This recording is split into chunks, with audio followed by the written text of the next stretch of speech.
بسم الله الرحمن الرحيم.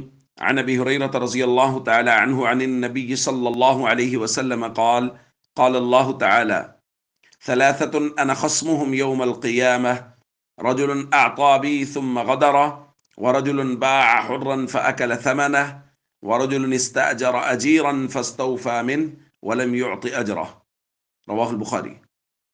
نبی کریم صلی اللہ علیہ وسلم نے ارشاد فرمایا کہ اللہ تعالیٰ ارشاد فرماتا ہے، یعنی یہ حدیث قدسی ہے، کہ تین طرح کے لوگ ایسے ہوں گے جن کا قیامت کے دن میں خود مدعی بنوں گا۔ ایک وہ شخص جس نے میرے نام پر عہد کیا اور بعد میں وہ عہد توڑ دیا۔ نمبر دو، وہ شخص جس نے کسی آزاد انسان کو بیچ کر اس کی قیمت کھائی۔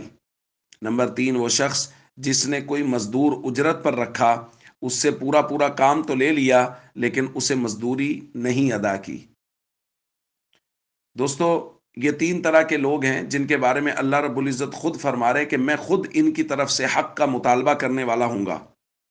ان میں سے سب سے پہلا، جو اللہ کے نام پر کسی کے ساتھ عہد اور معاہدہ کرتا ہے، وعدہ کرتا ہے اور بعد میں اس کو توڑ دیتا ہے۔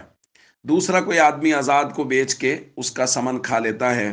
اور جو سب سے اہم ہے وہ ہے کہ کسی کو کرائے پر لیا، کسی مزدور کو لیا، اس سے کام پورا پورا لے لیا لیکن مزدوری اسے ادا نہیں کی۔ اگر مزدوری ادا نہیں کرے گا تو اس مزدور کی طرف سے مطالبہ اللہ رب العزت فرما رہے میں خود مطالبہ کروں گا اس کی طرف سے قیامت کے دن۔ تو اس لیے ہم سب کو چاہیے اس بات کا خیال کریں کہ مزدوروں کی اجرت کو بر وقت ادا کریں اور ضرور ادا کریں۔ فیکٹری مالکان کو یہ بات سوچنی چاہیے۔ ہمارے یہاں یہ بہت بڑا مسئلہ ہے کہ بہت ساری فیکٹریز کے لوگ جو ہیں وہ مزدوروں کی تنخواہیں روک لیتے ہیں، ان کو تنخواہیں نہیں دیتے، ان کا حساب کتاب لٹکا لیتے ہیں۔ اور ہمارے گھروں میں بھی جو روٹین میں مزدور کام کرنے کے لیے آتے ہیں، ان کے بارے میں بھی بعض لوگوں کا رویہ یہ ہے کہ ان کو بلا وجہ چکر لگواتے رہیں گے، بلا وجہ اس میں دیر کرتے رہیں گے۔ بھائی، یہ ساری چیزیں شریعت کے مزاج کے خلاف ہیں اور گناہ ہیں۔